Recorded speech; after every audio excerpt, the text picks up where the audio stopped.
Hello, dear students. Today I'm going to discuss a very beautiful small poem named Animals. And this poem is written by Walt Whitman, a very famous American poet. He was born in 1819 and he died in 1892. So he is a very famous and quite influential and powerful poet of America. He is considered as the father of free verse. We also know him as the first democratic poet of America, and he has influenced many writers, many poets, and many famous personalities of America. Even the common mass of America has been influenced by his ideas, which he has discussed in a very classic work of his, a book named Leaves of Grass, which was published in 1855. And actually it's a collection of poems. It's a collection of poems in the form of a book, and it has many poems. And the first long poem in this book is Song of Myself. And the poem Animals, it makes section 32 of that long poem named Song of Myself. Let's start with the poem Animals. Let's see what he is telling us in this poem. I think I could turn and live a while with the animals. They are so placid and self-contained. I stand and look at them sometimes half the day long. They do not sweat and whine about their condition. They do not lie awake in the dark and weep for their sins. They do not make me sick discussing their duty to God. Not one is dissatisfied, not one is demented with the mania of owning things. Not one kneels to another, nor to his kind that lived thousands of years ago. Not one is respectable or industrious over the whole earth. So they show their relations to me and I accept them. They bring me tokens of myself. They evince them plainly in their possession. So this is a small 16-line poem written by Walt Whitman, and this poem again is also written in free verse. Now what free verse is? Simply free of verse means, as in poetry we have this verse form, we write in rhyming, in rhythm. And what is remarkable about his poetry, that he started writing it in free verse, means in his poetry there is no rhyming, and most of the time it would look like simple prose. So how he starts his poem? I think I could turn and live a while with the animals. So it seems that he's very clear in his mind right now that what he wants. What he wants is that he wants to turn and live with animals. So he is thinking about leaving his present situation, living and live with animals. And why does he think so? Let's see. He says, they are so placid and self-contained.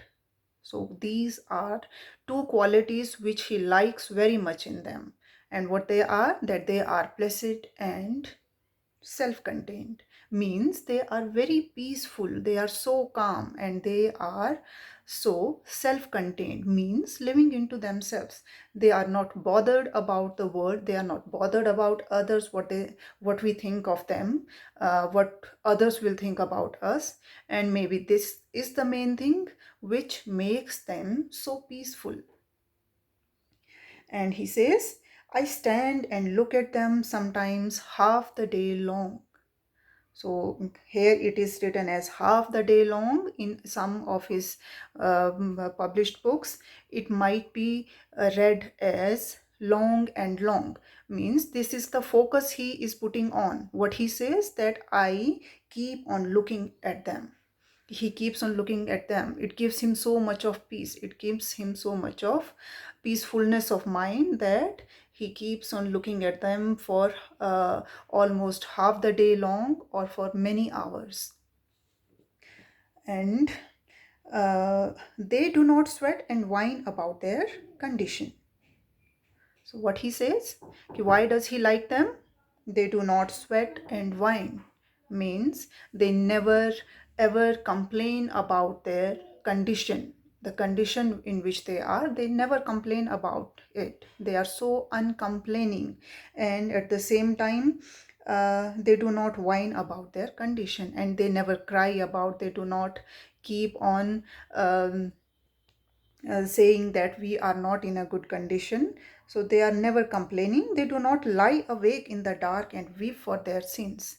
And they do not lie awake means they are guilt free. They have done nothing wrong. They have committed no sins, and maybe this is why they are never ever having this idea of guilt. They are never ever tormented by their own conscience. They do not make me sick discussing their duty to God. Then again, what he says, ki these animals, they are never ever discussing their duties, ki what they should do and how they should perform their religious or spiritual duties. Uh, and again, what we can also see here is that he is clearly trying to make a comparison of animals with human beings. So when he says that they do not sweat and whine, that they do not complain, so it is unlike human beings. What we humans do, we are always complaining about our situations. We are never satisfied with our own condition. And in the same manner, we have so many people who are always preaching about their duties, about religion, and in reality, they live a different life. That is the life of hypocrisy. So he doesn't see all these vices in animals, and that is why he wants to go and live with animals. Not one is dissatisfied. So animals, he has never ever seen even single animal who have been seen as dissatisfied with their condition. Not one is demented with the mania of owning things. And why he is not, animals are not dissatisfied? Because they are not crazy like we human beings. They are not crazy about running and chasing after the materialistic things. And not one kneels to another, not to his kind that lived thousands of years ago.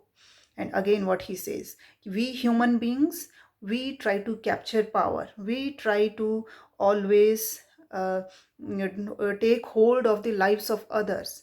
But in animals, they are self contained. They live their own lives. They never bow down before anyone. They never stoop before anyone. They are self respecting, and it is quite unlike we human beings.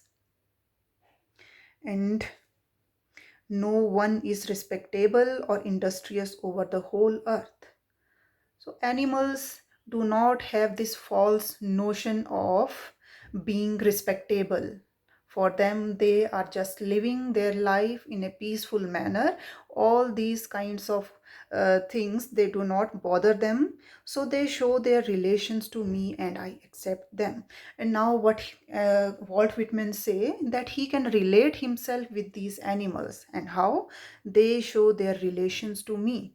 So what he thinks, that I can relate myself with them. I can relate with the qualities of these animals. They are peaceful. They are always happy. They are able to sleep in night, having that peaceful mind. And I accept them.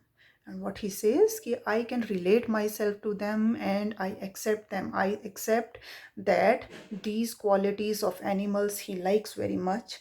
They bring me tokens of myself.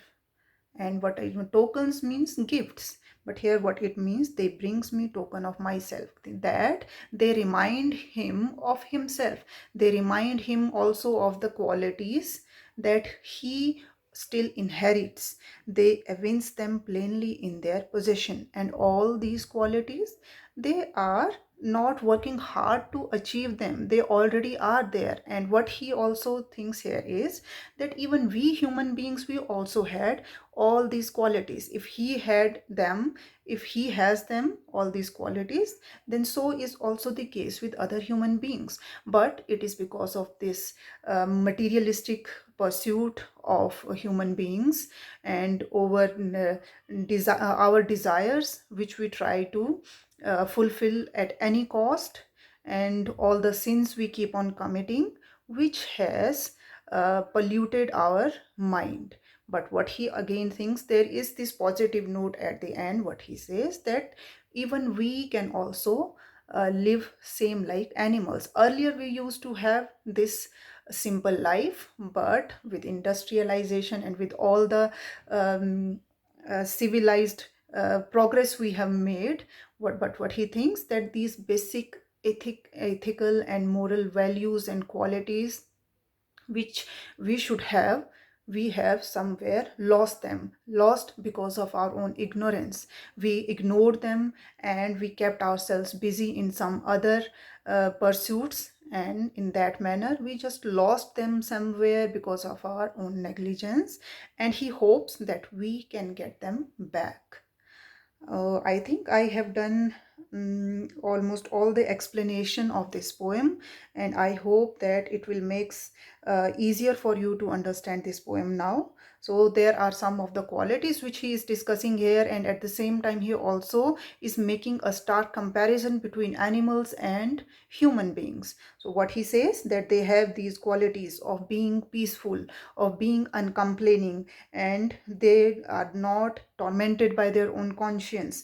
They are not obsessed with the materialism. They are self-respecting, they are dignified, and they never ever stoop before anyone. And this shows their self-respect, means they do not have any false notion of respectability, and that is such a remarkable quality in animals. And he hopes that he can have such a life, and that is why what he thinks, that he want to go and live with the animals. That's it for today. Thank you very much.